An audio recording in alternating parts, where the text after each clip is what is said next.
बच्चू कडू ने मुख्यमंत्री फडणवीस और अजित पवार पर विकलांगों के मुद्दे पर काम न करने का आरोप लगाया। उन्होंने कहा, शिंदे सरकार ने दिव्यांग मंत्रालय शुरू किया, लेकिन 2000 पदों के बावजूद कोई पद नहीं भरा गया। बच्चू कडू ने बताया कि महाराष्ट्र में दिव्यांगों को आधी सब्सिडी मिल रही है और 3 महीनों से उन्हें कोई सहायता नहीं मिली है। वह पंढरपूर में मीडिया से बोल रहे थे। खरं तर विठ्ठलाचं दर्शन घ्यायचं होतं आणि विठ्ठलाच्या दर्शनाच्या अगोदर पहिले दिव्यांगाचं दर्शन घेतलं आहे आणि आता उद्या सकाळी विठ्ठलाचं दर्शन घेईल। मला असं वाटतं का एक जी काही कुचंबना होत आहे दिव्यांग मंत्रालय झाल्यानंतर आम्हाला असं वाटलं होतं का दिव्यांगांसाठी एक चांगले दिवस येईल, परंतु इतर राज्यातलं असणारं मानधन आणि या राज्यातलं असणारं मानधन अर्ध्यापेक्षा कमी आहे। म्हणजे देशभरात सगळ्या राज्यामध्ये 3000च्या वरते मानधन दिलं जातं आणि इथं मात्र फक्त 1500 दिलं जाते। यासाठी मी 2-3 मीटिंग घेतलं आहे शिंदे साहेबाकडे। मीटिंगमध्ये हो पण म्हटलं, इतिवृत्त आमच्याकडे आहे, आज देतो उद्या देतो, पण ते दिलं नाही। निवडणूक लागली आणि वेळेवर भेटत नाही। अनेक आहे, असे अनेक प्रश्न आहे। साधं साहित्य जे आहे, आता 3 चाकी सायकलमुळं धरलं का 4000 सायकल होतं 3000ची, ज्याला 2 पायाने त्याला दिलं जातं तर ते दुसरा हात पण कामातून जातं। म्हणजे पहिले 2 पाय गेलेले त्या सायकलनं दुसरा हात चालला जातो। त्यासाठी त्या सायकलवर पण बॅन आणलं पाहिजे। एज्युकेशन, हेल्थ, रोजगार यासाठी खरं तर मला असं म्हणायचं आहे का लाडकी बहीण तुम्ही एका दिवशी 2 महिन्यात 1 करोड केले आणि दिव्यांगाचा अर्ज पास करायला तुम्हाला वर्ष लागतं। संजय गांधीची समिती आहे, त्याच्यात ठेवावं लागतं, त्रुट्या पाहिल्या जातं, 1-1, 2-2 वर्ष ते मंजूर केल्या जात नाही। ही विटंबना आहे। एका इकडे तुम्ही आम्हाला धर्म सांगायचा, आम्ही म्हणतोय का दिव्यांग काही हिंदू नाही आहे, बटेंगे तो कटेंगे असं म्हणता, बटेंगे तो हिंदू दिव्यांग कटेंगा अशी अवस्था आली आहे। ह्या हिंदू दिव्यांगाकडे तुम्ही पाहणार का नाही पाहणार? तो तुमच्याच धर्मातला आमच्याच धर्मातला आहे, तो हिंदू बांधवच आहे। त्या हिंदू बांधवाची ही विटंबना तुम्ही कशी सहन करणार आहे? मतं घेताना तुम्हाला हे हिंदू दिसतं आणि मदत करताना मात्र ते हिंदू दिसत नाही। ह्या सगळ्या गोष्टीवर प्रकाश टाकायचा आहे। मी महाराष्ट्रभर दौरा करतो आहे आणि येत्या काळात एक मोठं आंदोलन दिव्यांग आणि शेतकऱ्यांसाठी आम्ही निर्माण करू। मुख्यमंत्रीपदी एकनाथ शिंदे असते तर कुठेतरी ह्या गोष्टींना जास्त चालना मिळाल्याची तुम्हाला काय वाटतं? त्यांनी 2-3 वेळा बैठकी घेतल्या। फडणवीस साहेबांकडे पण मी नेहमी मॅसेज करतोय का किमान तुम्ही आल्या मानधन तर 5 तारखेच्या आत द्यावं। अजितदादानं म्हटलं होतं का 5 तारखेच्या आत जर मानधन भेटलं नाही दिव्यांगांना तर आम्ही वित्त सचिवाचा वेतन थांबवू। अजितदादाचा वादा गेला, वित्त सचिवाचं तर वेतन थांबलंच नाही। दिव्यांगाला आता 3 महिने झाले पण मानधन भेटलं नाही। लाडकी बहिणीचं मानधन तुम्ही देता चांगलं आहे, तुम्ही 2 महिने अगोदरचं देता। म्हणजे सत्ता ज्यामुळं भेटतं तेच आमचे, किंवा ज्या लाडकी बहिणीमुळं सत्ता आली असं तुम्ही म्हणत असाल आणि मग यांना सगळ्यांना वाऱ्यावर टाकत असाल तर हा काही हिंदू धर्म शिकत नाही। शिंदे साहेबांना ह्या बाबतीत निर्णय घेतले होते, फास्ट व्हायचे सगळ्या गोष्टी। शिंदे साहेबांमध्ये तो एक आम्ही चांगुलपणा पाहिला। वाटते देशातलं पहिलं दिव्यांग मंत्रालय निर्माण करण्याची जी काही ताकद त्यांनी ठेवली ती खरं तर अलौकिकच आहे। मानावं तेवढे उपकार त्यांचे कमीच आहे, परंतु निवळ दिव्यांग मंत्रालय स्थापन होऊन चालणार नाही। अजूनही तालुक्यावर कार्यालय नाही, जिल्ह्यावर कार्यालय नाही। 2000 पदाची मंजुरात आम्ही घेतली, आंदोलन केलं होतं, त्याची मंजुरात घेतली, मंजूर झाल्यानंतर ती पदच भरली नाही। आणि मग असे अनेक प्रश्न आहे, मूकबधिरांचे प्रश्न आहे, अंधांचे प्रश्न आहे, ज्याला 2 पाय नाही, हात नाही, डोळे नाही, त्या दिव्यांग बांधवाचं आणि शेतकऱ्याचं आंदोलन मोठं उभं राहावं आणि पांडुरंगाचे आशीर्वाद आमच्यासोबत राहून पहिली मीटिंग इथं घेतो आहे। हातियाचा एक 100 के 60 हे 100 के 60 वाली व्यवस्था आहे। मग इमानदार असाल आणि शेतकऱ्याबद्दल कर्जमाफीबद्दल तुम्ही बोललेच होते। अजितदादा म्हणते मला माहीत नाही आणि माणिकराव कृषी मंत्री म्हणते आमच्या बजेटमध्ये तशी व्यवस्था नाही।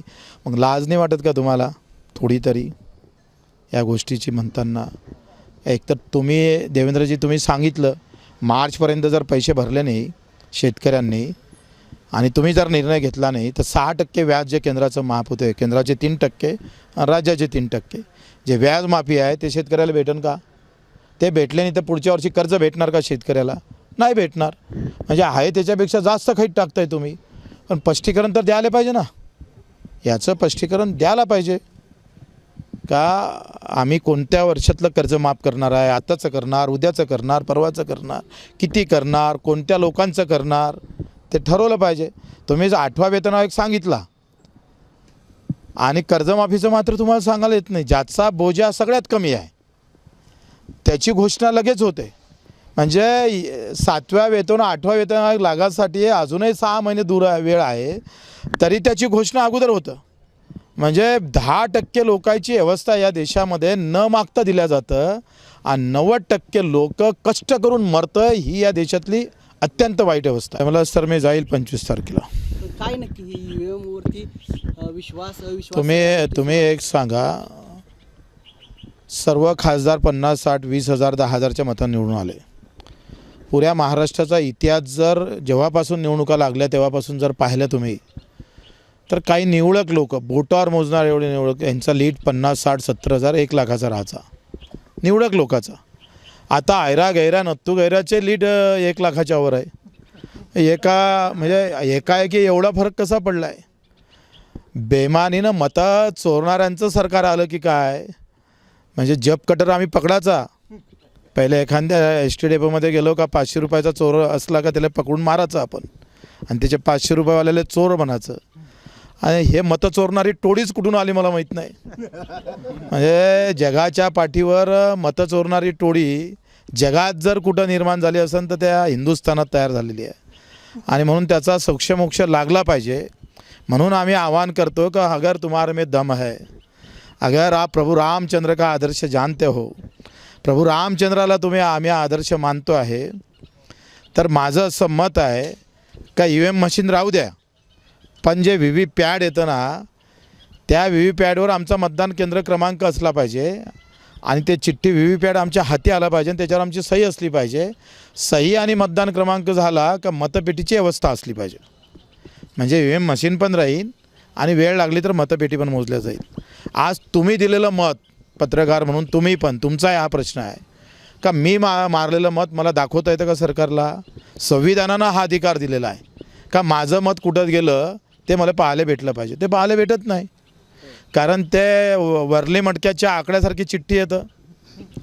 4ले 5 लावलं तशी एक पांढरी चिठ्ठी येतं आणि सगळे बरबटलं आहे. 15 वर्षात जेवढं करप्शन झालं सुरू देशात, इथलं न्यायालय असेल, इथले निवडणूक कार्यालय असेल, निवडणूक आयोग असेल, पुरं करप्शन झालं. जानकर एकटेच राजीनामा देतो म्हणतायत. महाविकास आघाडीतले बाकीचे आमदार आहेत ते काय यावरती बोलायला तयार नाही. कुठेतरी त्यांचाच बळी दिला जातो का? बळीचा प्रश्न नाही, हा स्वतःच्या स्वाभिमानाचा असतं, लढाचा असतं.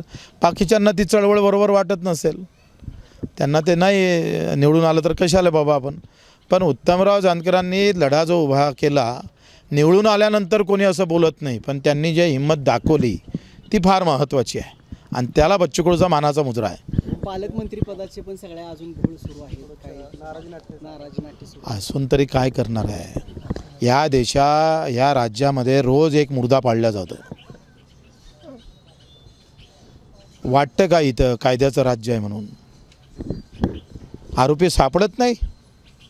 कोणी असो, तुम्ही जातीवर नेता ते प्रकरण, लाज नाही वाटत? अरे कुठल्या गुन्हेगाराला काही जात असतं का? त्याचा काही धर्म असतं का? पण हा व्यवस्थित मर्डर आहे.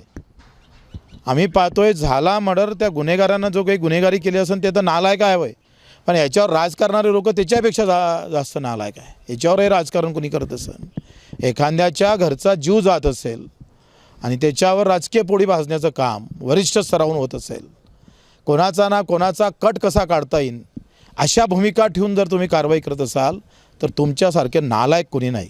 गृहमंत्री म्हणतात की सगळे कुणाला सोडलं जाणार नाही. या सगळ्या गोष्टी सक्षमपणे वाटतंय. माझं काय मत आहे, तुम्ही शिवाजी महाराजांना मानणारे आहे, केंद्रापासून तर राज्यापर्यंत तुमचं सरकार आहे. एवढा वेळ लागतो? एवढा वेळ लागतोय? तुम्ही सांगा, साधारण नोटीस नाही, कधी तक्रार नसतं लगेच ED लागतं. आणि तो कोणता कराड का कोण आहे काय मग नाव नाही आठवत त्याचं, काय वाल्मिक कराड, त्याच्यावर एवढी इष्टे सापडल्यानंतर एक नोटीस जात नाही तुमची. सैफ अली खानच्या तत्काळ कारवाई झाली. कसं आहे आखरी बटेंगे तो कटेंगे, तिथून फतवा निघाला असेल कदाचित, म्हणून काही झालं असेल. म्हणजे माझं म्हणणं असं आहे का इथं कधी कधी मारणारा मोठा पाहिजे असते, नाहीतर मरणारा मोठा पाहिजे. मग ते मीडियामध्ये येतं आणि तशा प्रकारचं कारवाई सुरू होते. दोनही घरी बसले तर ते तुम्ही दाखवत नाही आणि सरकारही त्याच्यावर लक्ष देत नाही. म्हणजे ही वस्तुस्थिती आहे बरं. म्हणजे इथं ह्या देशामध्ये सगळ्यात महत्त्वाचं सामान्य माणसाचं मरण होत नाही. संतोषराव देशमुख आणि सूर्यवंशी यांच्यासारखा जीव एकांचं पोलीस स्टेशनमध्ये त्यांच्या गुंडागर्दीत पोलिसांच्या हातात मृत्यू होतं आणि पोलिसांचा सहारा घेऊन रस्त्यावर मारलं जातं. याच्यासारखी शोकांकिता नाही.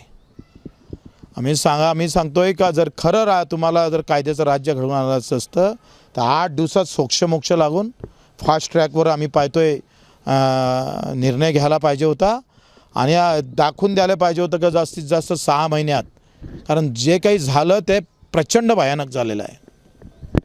म्हणजे मला असं वाटत नाही का अशा पद्धतीनं जर राज्य चालत असेल तर याच्यासारखी शोकांकिता नाही. आमचं आता पुढील आंदोलन काय चर्चा केली पाहिजे, कशा पद्धतीनं काम केलं पाहिजे त्या पद्धतीनं.